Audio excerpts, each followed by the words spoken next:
Last year is a year I'll remember for many reasons, but mainly because I became a father for the first time. This new chapter in my life is a blessing, but it made me think of the future, of the type of Wales my daughter will grow up in.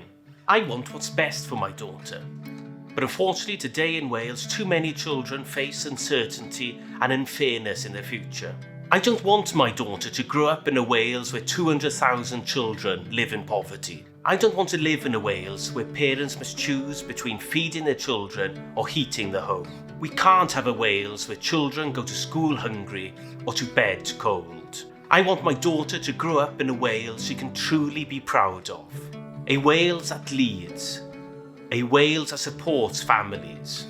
A Wales that doesn't leave any child behind. This election is about the future. It's about our children's future. Plaid Cymru can make this future reality for all of our children. And I'm determined to work hard for all the families in Cardiff West and throughout Wales.